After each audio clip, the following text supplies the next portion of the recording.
بسم اللہ الرحمن الرحیم۔ السلام علیکم۔ مفتی تقی عثمانی کہتے ہیں کہ میں نماز پڑھ کر ابھی گھر آیا ہی تھا کہ مسجد میں اعلان ہوا کہ ایک پردیسی مسافر دوران نماز سجدے میں فوت ہو گیا ہے، سب لوگ آ جائیں، شاید کوئی اسے جاننے والا ہو۔ میں بھی مسجد پہنچا تو یہ دیکھ کر حیران رہ گیا کہ وہ مسافر تو میں عموماً عصر کے وقت گھر واپس آ جاتا تھا، لیکن آج مجھے معمول سے تھوڑی دیر ہو گئی تھی۔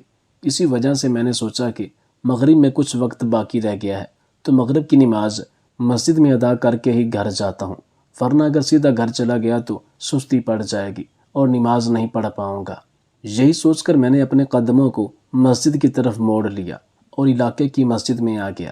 یہاں پر ابھی چند ایک لوگ ہی موجود تھے، اذان ہونے میں ابھی 10 منٹ باقی تھے، اس لیے وضو کر کے صف پر آ کر بیٹھ گیا۔ وہیں پہ مجھے محلے میں ایک جاننے والا نواز علی مل گیا۔ نواز بچوں کے کپڑوں کا کاروبار کرتا تھا اور آج کل اس کے کاروبار میں خوب برکت پڑ چکی تھی اور اس کے حالات پہلے سے کافی بہتر ہو گئے تھے۔ نواز کے ساتھ سلام دعا کرنے کے بعد ہم ادھر ادھر کی باتیں کرنے لگے۔ پھر اذان کا وقت ہو گیا تو امام صاحب نے اذان دی۔ اذان ہونے کے چند منٹ بعد ہی مسجد میں جب نمازی چلے آئے تو میں نے افسوس سے خالی صفوں کی طرف نگاہ دوڑائی۔ ہر نماز میں صرف چند نمازی ہی شامل ہوتے تھے، حالانکہ یہ محلہ اچھا خاصا بڑا تھا۔ اس وقت بھی چند لوگ وہاں پر موجود تھے۔ نماز ادا کرنے کے بعد دعا مانگ کر میں گھر کی طرف چلا آیا۔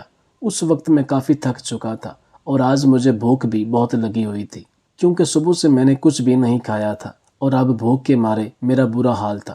میں جیسے ہی گھر پہنچا تو مسجد میں اعلان ہونے لگا۔ میں نے خاموشی سے اعلان سنا۔ قاری صاحب کہہ رہے تھے کہ مسجد میں نماز ادا کرتے ہوئے سجدے میں ایک مسافر کی موت واقع ہو گئی ہے اور وہ اللہ کو پیارا ہو گیا ہے۔ اس مسافر کی شناخت کے لیے سب لوگ مسجد میں آ جائیں، شاید کوئی سے جانتا ہو اور اس طرح اس کے گھر والوں کو اس کے بارے میں معلوم ہو جائے گا۔ اعلان سن کر ایک لمحے کے لیے میں نے سوچا کہ رہنے دیتا ہوں، کیا ضرورت پڑی ہے اور نہ جانے وہاں پر کتنا وقت لگ جائے، لیکن پھر سوچا نہیں، ایک بار تو جانا چاہیے، شاید میرا ہی کوئی جاننے والا نکل آئے، مجھے ایک بار مسجد جا کر ضرور دیکھنا چاہیے۔ یہی سوچ کر میں فوراً گھر سے نکل آیا۔ سارے راستے یہی سوچ میرے دماغ میں آتی رہی کہ وہ کیسا پیارا انسان تھا جسے سجدے کی حال میں موت نصیب ہوئی۔ اللہ کے نزدیک وہ کتنا پسندیدہ ہوگا، اس کے اعمال کتنے نیک ہوں گے کہ آج نماز پڑھتے ہوئے سجدے کی حالت میں اس دنیا سے کوچ کر گیا۔ میں اس بارے میں سوچتا ہوا مسجد پہنچا تو وہاں پر کافی لوگ جمع ہو چکے تھے۔ وہ نمازی جنہوں نے کچھ دیر پہلے یہاں پر نماز ادا کی تھی، اس کے علاوہ بھی کافی لوگ وہاں پر جمع تھے۔ میں نے افسوس سے ان لوگوں کے چہروں پر نظر دوڑائی، کیونکہ یہ لوگ مسجد میں نماز پڑھنے کے لیے نہیں آ سکتے تھے، لیکن کسی کی میت کا تماشا دیکھنے کے لیے خوب پہنچ گئے۔ نفرت کی ایک لہر مجھے اپنے وجود میں دوڑتی ہوئی محسوس ہوئی، تاہم میں نے اللہ سے معافی مانگی اور فوراً آگے بڑھا۔ ہجوم کو چیرتا ہوا جب میں میت کے قریب پہنچا تو وہاں پر کافی لوگ اسے دیکھ رہے تھے۔ میں بھی ایک نگاہ اس پر دوڑائی تو ایک لمحے کے لیے تو مجھے جانا پہچانا لگا، اور جب غور کیا تو پتہ چلا کہ وہ آدمی روزانہ ہماری گلی میں پھل بیچنے کے لیے آتا تھا۔ میں نے امام صاحب سے کہا، امام صاحب یہ تو پھل والا ہے، یہ روز ہماری گلی میں آتا ہے اور پھیری لگاتا ہے۔ میری بات سن کر امام صاحب کہنے لگے، کیا آپ کو اس کے گھر کے بارے میں کچھ علم ہے؟ اس کے گھر والوں کے بارے میں کچھ پتہ ہے؟ امام صاحب کے پوچھنے پر میں نے نفی میں سر ہلا دیا اور کہا، نہیں مجھے علم تو نہیں ہے، لیکن میں اسے روز ضرور دیکھتا ہوں۔ اب اسے اس حالت میں پڑے ہوئے دیکھ کر بہت افسوس ہوا ہے۔ میں نے افسوس کا اظہار کیا تو امام صاحب کہنے لگے، دراصل ہم اس کے گھر والوں کو ڈھونڈ رہے ہیں تاکہ میت کو اس کے ورثہ کے حوالے کیا جا سکے اور ہم اپنی ذمہ داری سے بری و ذمہ ہو جائیں۔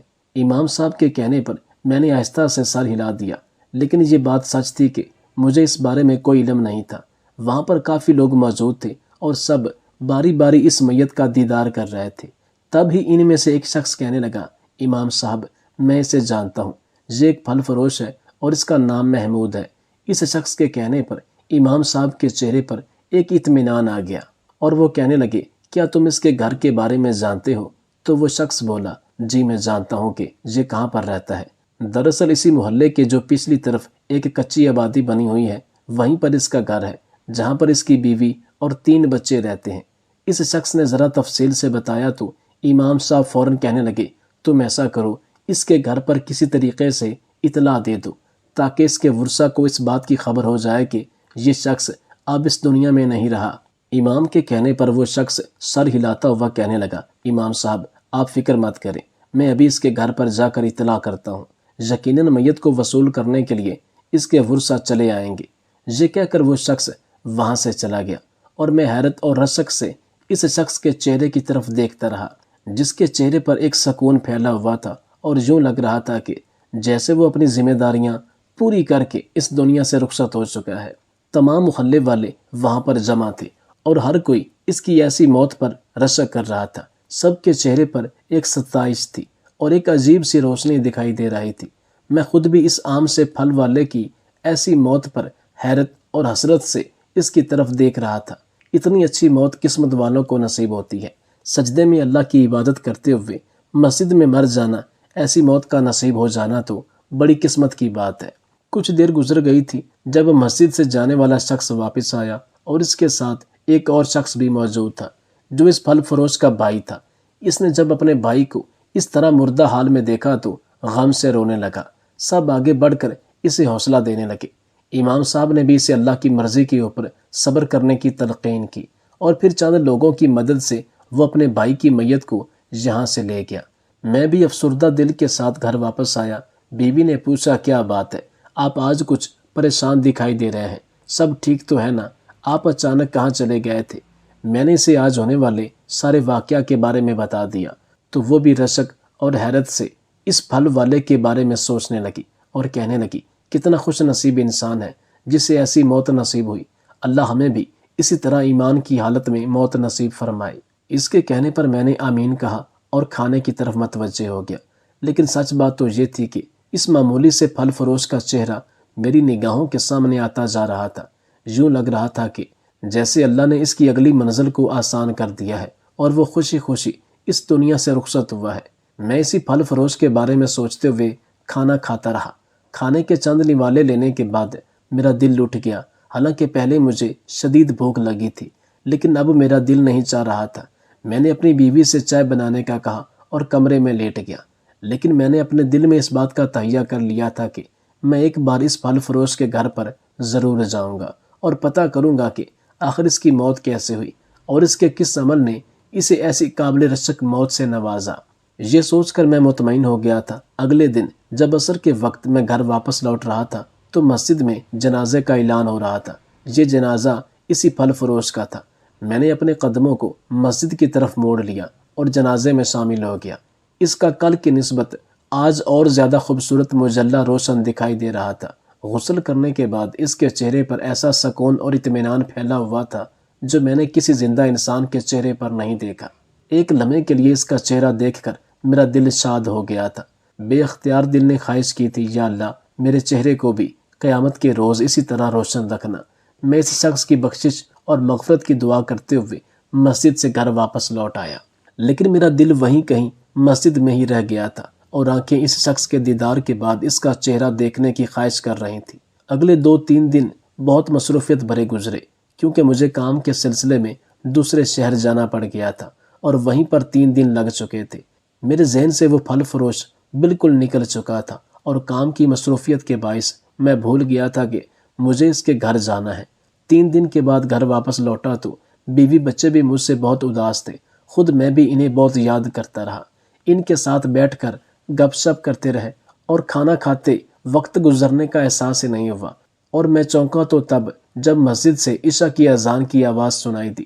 میں فوراً کھڑا ہوا اور اپنی بیوی سے کہا کہ میں ذرا مسجد تک جا رہا ہوں، کچھ دیر تک نماز پڑھ کے واپس آتا ہوں، تم تب تک چائے بنا لو۔ یہ کہہ کر میں فوراً گھر سے نکل آیا اور مسجد کی طرف بڑھتے ہوئے قدموں کے دوران ہی مجھے وہ پھل فروش یاد آیا اور تب میں نے تہیہ کر لیا کہ اگلے دن ضرور اس کے گھر جاؤں گا اور اس کے باعث سے اس کے بارے میں معلوم کروں گا کہ آخر اس پھل فروش کی ایسی کون سی نیکی تھی یا اس کا ایسا کون سا نیک عمل تھا جس نے مرتے وقت اسے ابدی سکون دے دیا اور وہ سجدے کی حالت میں اللہ کو پیارا ہو گیا۔ اگلے دن چونکہ مجھے کام سے چھٹی تھی، اسی لیے ناشتے کے بعد میں کچی آبادی کی طرف آ گیا۔ سوچا تھا وہاں جا کر اس پھل فروش کے گھر کے بارے میں معلوم کر لوں گا اور پھر اس کے بارے میں پوچھتے ہوئے میں اس کے گھر تک پہنچ گیا۔ اس کے گھر کی دیواریں اس کی غربت کو ظاہر کر رہی تھیں۔ جن کے اوپر کوئی رنگ و روغن نہیں تھا اور پلستر بھی جگہ جگہ سے اکھڑ چکا تھا۔ دروازہ کسی دور میں شاید نیلے رنگ کا ہوگا، ابھی تو مٹی اور موسم کی سختیوں کی وجہ سے عجیب سے رنگ کا ہو رہا تھا۔ دروازے کے اوپر پڑا ہوا میلا سا پردہ جو زمین سے 2 فٹ اونچا تھا، پردہ رکھنے میں ناکام ہو رہا تھا۔ گھر کی ظاہری حالت سے ہی مکینوں کی معاشی حالت کا بخوبی اندازہ ہو رہا تھا۔ میں نے دروازے پر دستک دی تو کچھ دیر کے بعد ہی ایک اونچا لمبا آدمی چلا آیا۔ میں نے پہچان لیا کہ یہ اس پھل فروش کا بھائی ہے جو اس دن مسجد میں چلا آیا تھا۔ اس کے چہرے پر ابھی بھی غم تازہ تھا اور آنکھوں میں نمی سی تھی۔ میں نے مصافحہ کرنے کے بعد اسے کہا، آپ کے بھائی کا سن کر بہت افسوس ہوا۔ اس دن مسجد میں بھی موجود تھا۔ میرے کہنے پر اس نے آہستہ سے سر ہلاتے ہوئے مجھے اندر آنے کا کہا تو میں جھجکتے ہوئے اندر داخل ہو گیا۔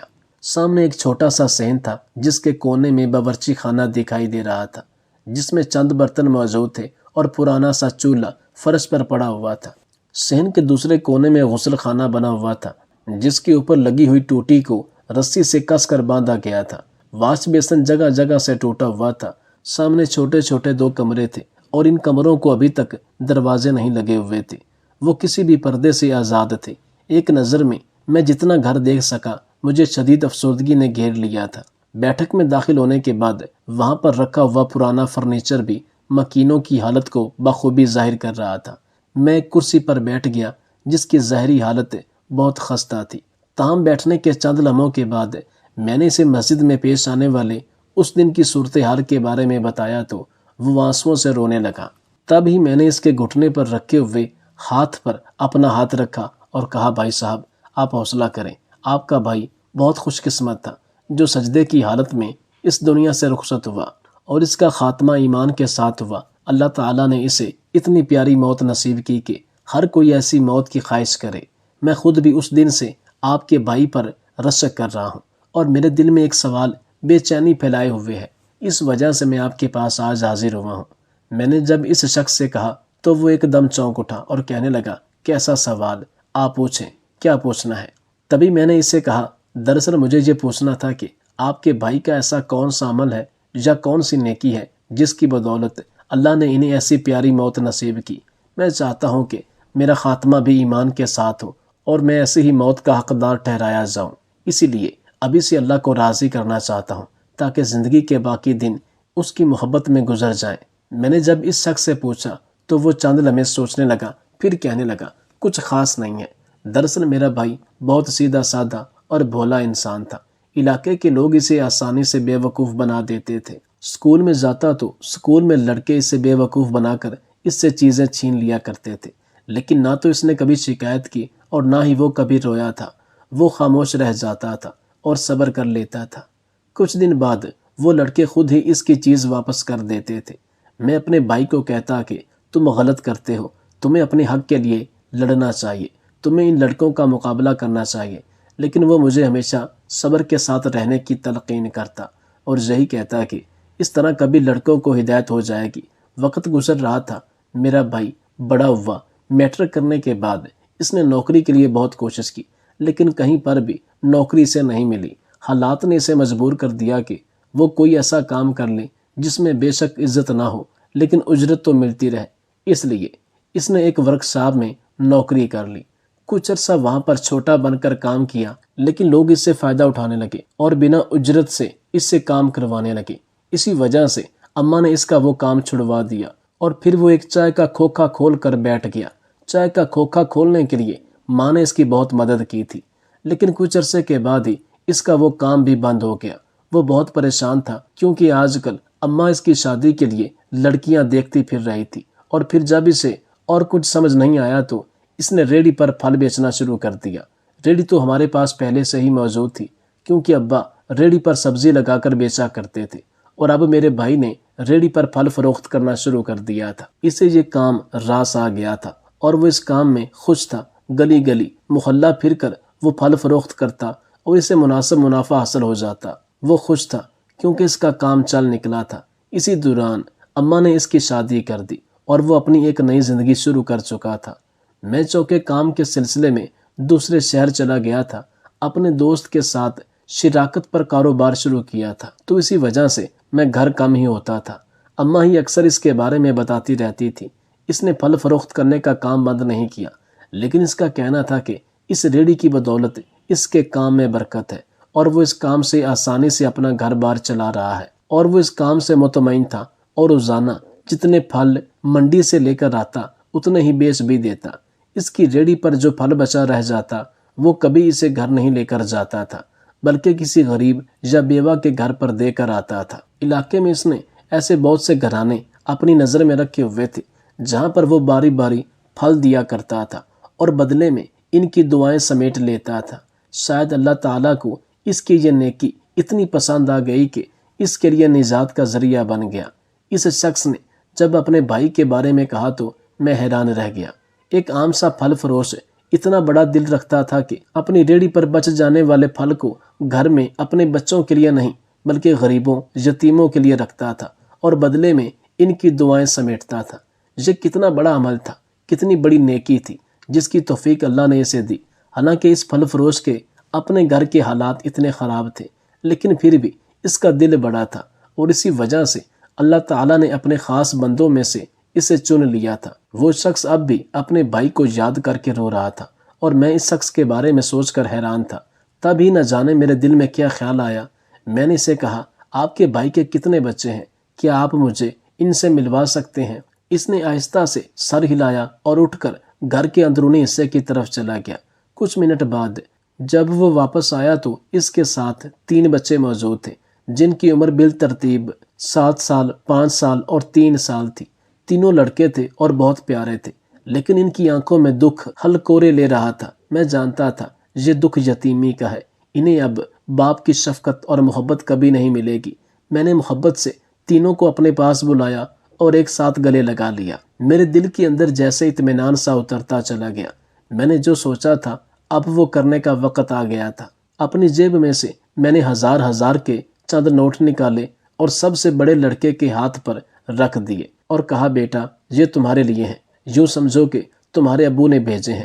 جو نیک عمل وہ دوسروں کے لیے کرتے تھے، اب وہ عمل لوٹ کر تم لوگوں کے لیے اجر بن جائے گا، اور تم لوگ اپنے باپ کے لگائے ہوئے نیکی کے پودے کے پھل توڑ کر کھاؤ گے۔ میں نے اس بچے کے ہاتھ پر پیسے رکھے اور اس کے سر پر ہاتھ رکھتے ہوئے اٹھ کھڑا ہوا۔ وہ تینوں بچے حیران تھے، مجھے دیکھ رہے تھے، اور ہاتھ میں پکڑے ہوئے ان نوٹوں کو دیکھ کر اس لڑکے کی آنکھوں میں آنسو آ گئے تھے، اور ان آنسوؤں نے مجھے بتا دیا تھا کہ باپ کے مرنے کے بعد ان کے چند دن کتنی مشکل سے گزر رہے ہوں گے۔